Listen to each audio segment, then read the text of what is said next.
তোমাদের সবাইকে দাদার ক্লাসরুমে স্বাগতম জানাই।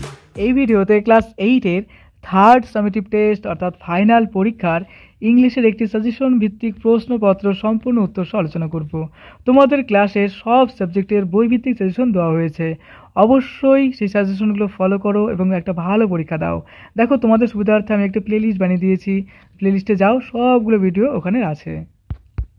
দেখো, প্রথমে বলা হচ্ছে read the following passage and answer the question given below. অর্থাৎ আমাদের একটা প্যাসেজ দেওয়া আছে, সেই প্যাসেজটা পড়তে হবে, এই প্যাসেজ রিলেটেড কিছু প্রশ্ন থাকবে, সেগুলো আমাদের সলভ করতে হবে। এটাকে সিন অংশ বলা হয়। এটা কিন্তু তোমাদের টেক্সট বই থেকে নেওয়া, তোমরা সবাই এই গল্পটা জানো। দেখো, the next year the war came in which I was engaged for 5 years with the war behind me I had a great desire to the breath of little pure air। মানে সেই যুদ্ধ সংক্রান্ত যে টেক্সটটা রয়েছে সেটাই। চলো আমরা যেহেতু সবাই এটা জানি, তাহলে আমরা ডাইরেক্ট প্রশ্ন পর্ব নিয়ে আলোচনা করি। দেখো, প্রথমত আছে, দেখো অ্যান্সার দ্য কোশ্চেন। 1 নম্বর, how many years was the narrator engage in the war. সেই যুদ্ধের সাথে তিনি কত বছর যুক্ত ছিলেন? আমরা গল্পতে পড়েছি যে তিনি 5 বছর যুক্ত ছিলেন। কোথায় দেখো আছে লাইনটা? এই দেখো, এইভাবে তুমি বের করতে পারবে টেকনিক্যালি। এই দেখো একদম প্রথম দিকে আছে, দেখো in which I was engage for 5 years. দেখো 5 বছর কিন্তু আমি যুক্ত ছিলাম। চলো আমরা এবার সলভ করি। তাহলে 5 ইয়ার্স হবে, এখানে আমরা কি লিখবো? 5 years. Next, what was the narrator desire after the war. যুদ্ধের পরে তার কি ডিজায়ার ছিল? To breathe little pure air, মানে একটা শুদ্ধ বা নির্মল, একটা পরিষ্কার পরিচ্ছন্ন একটা বাতাসের মধ্যে তিনি নিঃশ্বাস নেবেন, তাই না? ব্রেথ নেবেন, নিঃশ্বাস নেবেন, নিঃশ্বাস প্রশ্বাস নেবেন। How many oaks did the shepherd plant. কতগুলো ছিল? প্রায় 10,000 গাছ ছিল, তাই না? উক গাছ ছিল। নেক্সট দেখো বলছে উক ছিল সেখানে। দেখো নেক্সট বলছে 4 নম্বর, how old were the oaks of 1910। দেখো বলছে যে 1910 when the narrator met Elzeard Bouffier again. এটা কত বছর পর ছিল? 10 বছর পর। নেক্সট বলছে how long was Elzeard Bouffier forest. এটা হবে কি? দেখো 11 কিলোমিটার দূরে ছিল, তাই না? নেক্সট দেখো, what struck the narrator about Elzeard Bouffier's work. চলো আমরা পড়ি। That man could be as effective as God in domains other than destruction. তারপরে দেখো বলছে write T for true, F for false with supporting statement. যেগুলো সত্য তার পাশে টি লিখতে হবে, যেগুলো মিথ্যা তার পাশে এফ লিখতে হবে, এবং তার পাশাপাশি যুক্তি দিতে হবে যেটা কেন সত্য কেন মিথ্যা, অর্থাৎ সাপোর্টিং স্টেটমেন্টও দিতে হবে। 1 নম্বর দেখো বলেছে the narrator was engaged in the war for 10 years. এটা কি হবে? এটা হবে ফলস। কেন কি? তার কারণটা কি? The next year the war came in which I was engage for 5 years. 5 বছরের জন্য যুক্ত ছিল, তিনি তো 10 বছরের জন্য যুক্ত ছিলেন না, তার জন্য হবে কি? এটা মিথ্যা। দ্য সেপার প্ল্যান্ট, দেখো বলছে 10,000 ওয়ার্কস। এটা কিন্তু সত্য হবে, কারণ এটাই ছিল। এবার since the day before I had been thinking about the shepherd who planted trees 10,000 works. এটা তো বলছে তারপরে দেখো বলছে এলজার্ট বা ফার্স্ট ফরেস্ট ওয়াজ 5 কিলোমিটার। এটা তো না, এটা 11 কিলোমিটার ছিল, তাই না? তার জন্য দেখো এটা লিখবো এফ, ফলস লিখবো। It was in 3 section 11 kilometres long overall. যেটা বইতে আছে, মানে যেটা আমাদের ওই প্যাসেজে ছিল, সেটা আমরা লিখে দিলাম। নেক্সট দেখো বলেছে 4 number, the narrator was impressed by Elzeard Bouffier's destruction of the land. এটা কিন্তু ফলস, কারণ it struck me that man could be as effective as God in domains other than destruction. Next 5 number, the oak of 1910 were 5 years old when the narrator met Elzeard Bouffier again. এটা হবে দেখো false, কারণটা কি? The oaks of 1910 were now 10 years old and war taller than me and than him. এবার দেখো complete the sentence. 5টি প্রশ্ন। 5 number, 1 number, the next year the war came in which I was engage for 5 years. এখানে হবে 5 years. Next 5 বছর জন্য যুক্ত হয়েছিলেন। 2 number, with the war behind me I had a great desire to dash a little pure air. কিসের? Breath নেওয়ার জন্য, মানে নিঃশ্বাস প্রশ্বাস নেওয়ার জন্য। এবার since the day before I had been thinking about the dash who planted tree. এটা কি হবে? দেখো সেপার্ড। নেক্সট দেখো 4 নম্বর, the oak of 1910 that were now dash years old and were taller than me and then him. এখানে দেখো উঠবে 10। Next 5 number, the skin was impressive and I was actually কি হবে? দেখো এখানে speechless. Next, read the following passage and answer the question given below। আমাদের একটা passage দেওয়া আছে, সেই প্যাসেজটা পড়তে হবে এবং প্যাসেজ রিলেটেড কিছু প্রশ্ন থাকবে, সেগুলো আমাদের সলভ করতে হবে। এটা কিন্তু আমাদের আনসিন, মানে অজানা। চলো এটা আমরা মন দিয়ে পড়ি, যে তোমাদের অজানা। চলো পড়ি। A poor man live in a small village. একটা গরিব মানুষ একটা ছোট্ট একটা কি বলছে, যে একটা গ্রামে বাস করতো। He had a small garden, তার একটা ছোট্ট বাগান ছিল। হোয়ার হি গ্রো ভেজিটেবল, যেখানে তিনি কি শাকসবজি চাষ করতেন বা ফলাতেন। One day while he was working, একদিন তিনি কাজ করছিলেন ইন হিজ গার্ডেন, তার বাগানে। A strong wind blow and destroy his fence. দেখো একদিনকে কি হলো, হঠাৎ করে কাজ করতে করতে একটা একটা একটা ঝোড়ো বাতাস এলো এবং তার যে বাগানের যে চারিদিকের যে হয় না, যে বেড়া যেগুলো বলে, ফেন্স বলতে বেড়া, সেগুলো কিন্তু ভেঙে ভেঙে টেঙে নষ্ট হয়ে গেল, ডিস্ট্রয় হয়ে গেল, ধ্বংস হয়ে গেল। বেড়া বা মাচা টাচা তুমি যাই বলো না কেন, মাচাল টাচাল যেগুলো বলে। The poor man was worried, সেই গরিব লোকটা খুব দুঃখিত হয়ে গেল, because he did not have enough money, তার কাছে অনেক টাকা নেই তো, to build a new fence, তার কাছে অনেক টাকা নেই বেড়া দেওয়ার জন্য। হিজ নেবার মানে তার পার্শ্ববর্তী মানে তার প্রতিবেশী একজন লোক ছিল, এ রিচ ম্যান, একটা বড় লোক ছিল, saw the poor man's problem, সেই গরিব লোকটার সমস্যা দেখলো, অ্যান্ড অফার টু হেল্প, এবং তাকে অফার দিল, বিল্ড এ নিউ ফেন্স, তাকে একটা নতুন বেড়া তৈরি করে দেবে বা নির্মাণ করে দেবে। But rich man asked the poor man to promise that he would repay him with double the amount of money he spend on the fence. এবং তিনি কিন্তু সেই বড় লোকটা সেই গরিব লোকটাকে এই কথা বলল যে তোমার বেড়াটারা আমি যা দরকার, যা ক্ষতিগ্রস্ত হয়েছে সব আমি রিকভারি করে দিচ্ছি, সব আমি তৈরি করে দিচ্ছি, কিন্তু তার বিনিময়ে আমার যা খরচা হবে তোমার ডাবল টাকা আমাকে দিতে হবে, সেই বড় লোকটা বলল। দ্য পোর ম্যান এগ্রিড, সেই গরিব লোকটা সম্মত জানালো, and they build the fence together, এবং তারা দুজনেই কিন্তু সেই বেড়াটারা যা যা নষ্ট হয়েছিল সেগুলো তৈরি করলো। But when the poor man's garden started to flourish, the rich man came to collect his money. তারপরে কী হলো, একটা সময় সেই ওই যে গরিব লোকটা আছে খুব সুন্দর ফলন টলন পাওয়া শুরু করলো। তারপর সেই বড় লোকটা এলো, এসে বলছে কি যে আমার টাকাগুলো দাও, মানে টাকা কালেক্ট করার জন্য এলো। দ্য পোর ম্যান রিয়েলাইজ, তখন সেই গরিব লোকটা বুঝলো, that he had been cheated, সেই গরিব লোকটা ভাবলো যে আমি তো এখন চিট হয়ে যাচ্ছি, আমি তো ঠকে যাচ্ছি, কারণ and decided to teach the rich man a lesson, ভাবলো যে না, বড় লোকটাকেও আমি একটা শিক্ষা দিয়ে নেবো। কীভাবে শিক্ষা দেবো?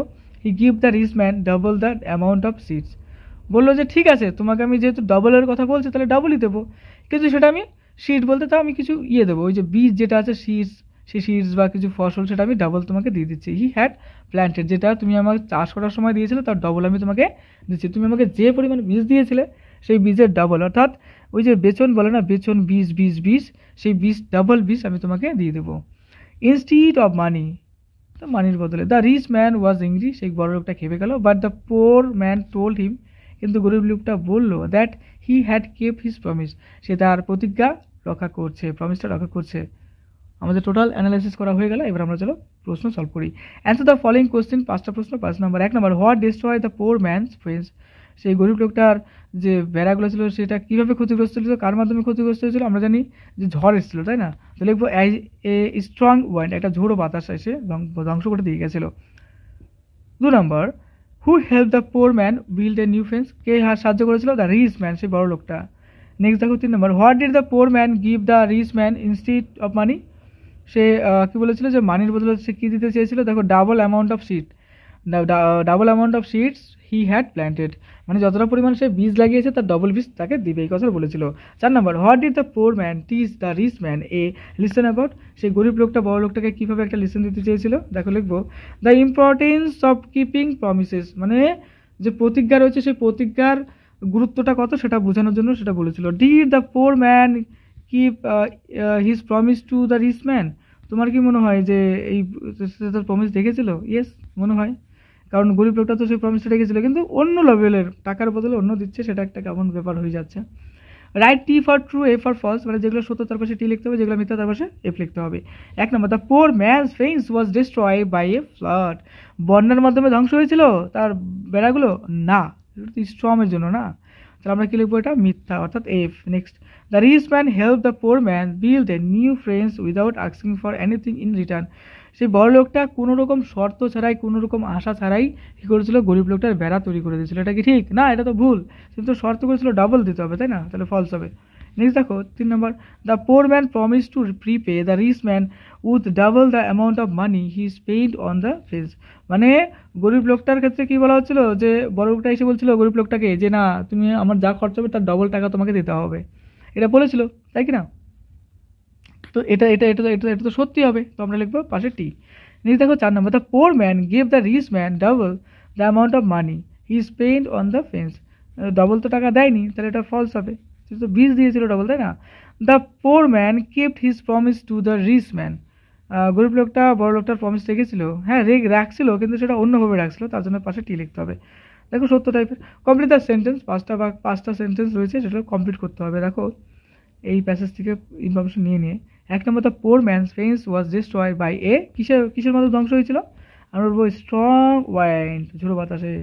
The rich man help the poor man build a new fence but asked him to promise to repay with him, কিসের মাধ্যমে? Double the amount of money. The poor man gave the rich man dash instead of money, কী করেছিল সে? তিনি কী করেছিলেন? তিনি বীজ দিয়েছিলেন। দেখো লিখবো double the amount of the seed he had planted. Next দেখো দ্য পোর ম্যান টার্ড the rich man a lesson about the important of, কিসের ইম্পর্টেন্টের কথা বলছিল? Keeping promises. নেক্সট দেখো the poor man kept his promise to the rich man by giving, কী দিয়েছিল তাকে? Double the amount of seeds he had planted. Next আসছে আমরা দেখো গ্রামার অ্যান্ড ভোকাবুলারি পার্টে। Change the following direct speech to indirect speech. আমাদের 4টি প্রশ্ন রয়েছে। দেখো ডাইরেক্ট স্পিচ থেকে ইনডাইরেক্ট স্পিচ অর্থাৎ ন্যারেশন করতে হবে।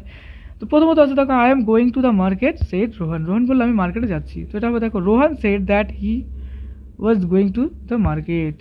Change the following sentence into indirect. এটাতে দেখো দেখো don't go near the river said my mother. আমার মা বললো নদীর পাশে যেও না। কী হবে? My mother told me not to go near the river, নদীর কাছে যেতে মানা করলো। তারপর দেখো can you help me with my homework, তুমি কি আমার হোমওয়ার্কে হেল্প করবে? অ্যাক্স মাই বাদার, আমার ভাই বললো। তো আমরা লিখবো my brother asked if I could help him with his homework.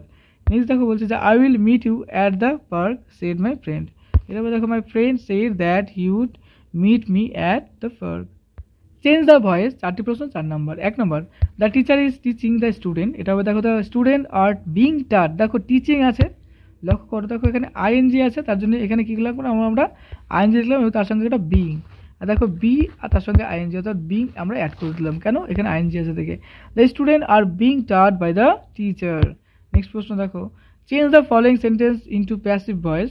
The company will deliver the goods tomorrow. দেখো দ্য গুডস বলতে জিনিসপত্র, the goods will be delivered by the company, দেখো by the company tomorrow. Next এরপরে দেখো বলছে যে passive voice করতে হবে। দেখো the chef is cooking dinner, এটা লিখবো dinner is being cooked by the chef. Next দেখো the police have arrested the thief, এটা হবে the thief has been arrested by the police. Transformation সেন্টেন্সগুলো আমাদের পরিবর্তন করতে হবে। দেখো the teacher is teaching the student, এটা হবে দেখো ইজ দ্য টিচার, এটা কী করতে হবে? দেখো ট্রান্সফার ইন্টারোগেটিভ সেন্টেন্স অর্থাৎ প্রশ্নবাচক শব্দ আমাদের পরিণত করতে হবে। Is the teacher teaching the student, এটা প্রশ্ন হয়ে গেল।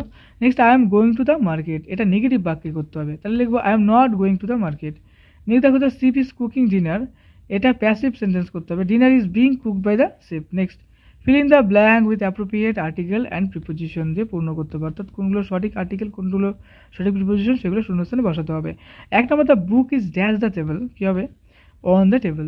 তারপর দেখো 2 number I am going dash the park to play football, এখানে কী বসবে? To football.